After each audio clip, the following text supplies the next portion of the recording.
Hello and welcome back to Hooky Hour, where we are already right off the bat following the white-haired girl. She has made her return, and now, she is the wife of a very rich person. There you go.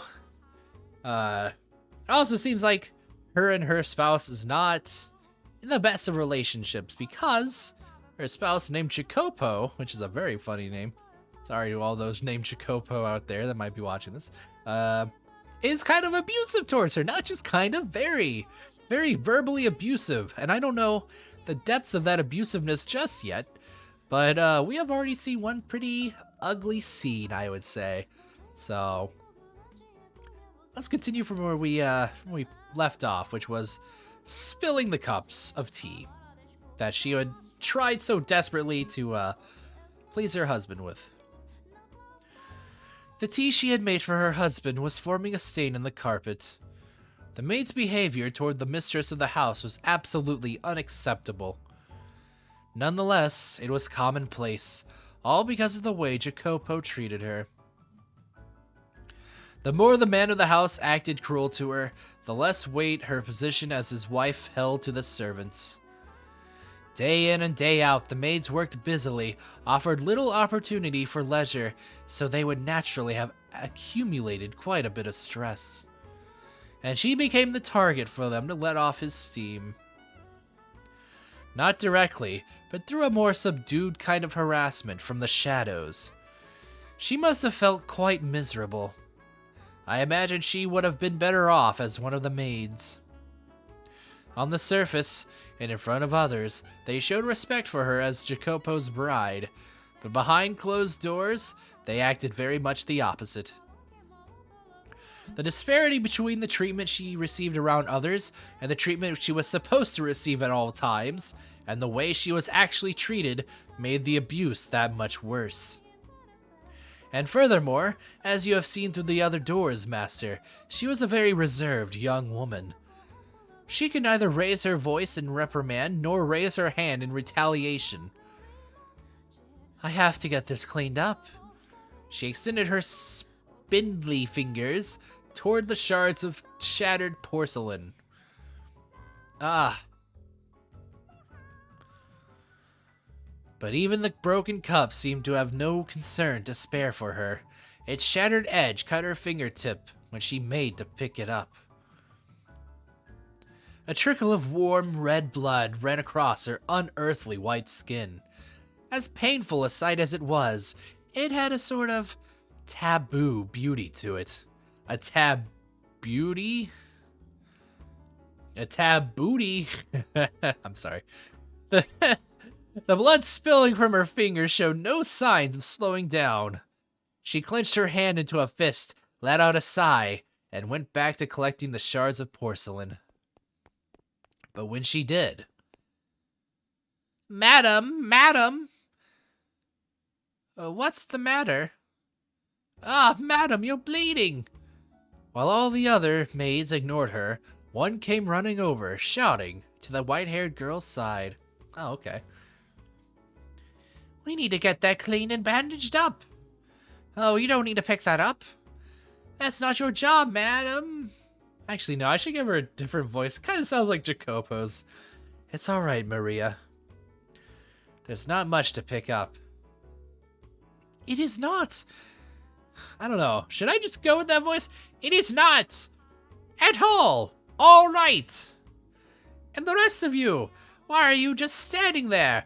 Your boss's wife is on her hands and knees, and you're not even lifting a finger to help her. You disgust me. I don't know. I feel like that's just all Jacopo right now. Maria, it's fine, really. Oh, madam.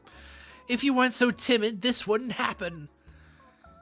You're allowed to yell at them, you know. It's all right, really. It's my fault. Anyway, we should get that finger taken care of. Jeez, that is... It's a very creepy smile. Not gonna lie to you folk. Let's get back to your room, Kay. But the broken cups and the spill. As I said, that's the maid's work. Now come on, let's go. Okay. And the rest of you, get this mess cleaned up. She roared like the wind in a thunderstorm. The other maids stood there dumbfounded, watching as she and the white-haired girl disappeared down the hall. But they were soon frowning and grumbling to one another. She thinks she can act all high and mighty just because the master is fond of her. Ooh. Ooh. The woman's name was Maria. She was one of the maids. Also, a main character of this plot, given that she was given a, a sprite. And she was the one person in the mansion the white-haired girl could think of as an ally. Though her husband paid her no mind, and the maids made her life miserable, just one person, Maria, treated her with respect and kindness. And I am sure you can readily imagine just how much of a lifesaver that was for her. I too found myself somewhat relieved that Maria was there for her. Being a servant of this house, I was also one of the maids working there at that time. However, I was unable to involve myself to any great degree in her fate. This meant that there was little I could do to assist her, even in times of pain and unpleasantness. The best I could do was pray that Maria would continue to lend the white-haired girl her hand. And that does it. Thank you, Maria. You're always such a big help. Oh, no need to thank me. I just did what any good maid should do. Maybe I should, make her more high energy. That might work. Heh. No one else is in the room, you know. Oh, right. Then can I drop the act? Man, I just can't get used to talking all stuffy.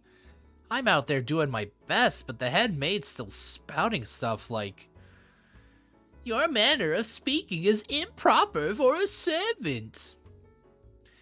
Every single time we meet. Yeesh, come on. Just shove it, would you? You're a damn creep. Now, you mustn't speak of her like that. Sorry, slip of the tongue. She just kinda gives me the willies, you know. Speaking of, you dropped the stuffy talk too, madam. Kinda awkward if only one of us is acting casual, you know. This is normal for me. If I attempted to talk like you, I would freeze up out of nervousness. This is my casual. Fair enough. Guess that's what happens when you're raised well. I like it, though. It has a very real feel about it. I don't think my upbringing is the only factor. But you know, upbringing is important. Worth a whole lot more than money, I'd say. I suppose. Thank you, Maria. You're always so compassionate. You betcha. They don't call me the Virgin Mary for nothing. I practically bleed compassion. You know, that might be true. You very well could be the reincarnation of the Mother of God. No. You were supposed to laugh at that. It's just embarrassing if you take it seriously. Alone in the white-haired girl's room, Maria was acting much more friendly and relaxed as they conversed, as opposed to her no-nonsense attitude in the hallway. The two women were, as you can see, quite close. They were very good friends. They had crossed over the wall separating master from servant and built a bond of friendship. And at some point, they had begun to speak frankly with one another when no one else was around. Very good friends. Maria was the only person in the mansion around whom the white-haired girl felt comfortable being open. I imagine she very much enjoyed these moments of conversation. You wish to know who the medhaid was? My. Are you sure you want to ask me that, master? Some questions are better left unasked for your own good. Is that right? Huh. What does that mean? Like,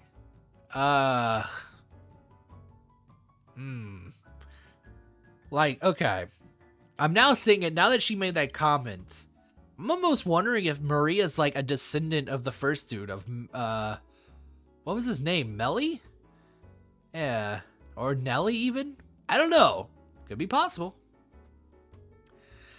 I have to say, madam, you have the prettiest fingers. Even even perving on the white-haired girl, just like Melly.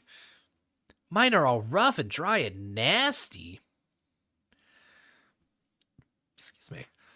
You think so? Mine haven't the slightest bit of Jesus. Mine haven't the slightest bit of muscle. They're about as frail as dead branches. Oh, who needs beefy mitts anyways? I still think healthy-looking hands like yours are far more attractive. What? What's to like about these things? Women all over the world dream of having hands like yours. Slender, feminine, and perfectly cared for. I don't know. Just looking at them lights a fire in my loins. Jesus. Yeah, no, really good friends for sure. Yep, here we go. Makes me want to lick every last one of them. Actually, can I lick them? Can I run? Okay. Y'all can read, right? Alright, good. We're moving on. Come on, can I? What do you say? Stop that, Maria. Seriously. I'm kidding. Just kidding. Unless? Oh, Maria. Ah, right. How did those tea leaves turn out, madam? The ones you imported? All the maids just adore it. They just can't get enough of that aroma. I'd sure like to get a taste of it after I got a taste of those fingies. If you, end up with extra, do you think you could spare a sip for me, Teehee?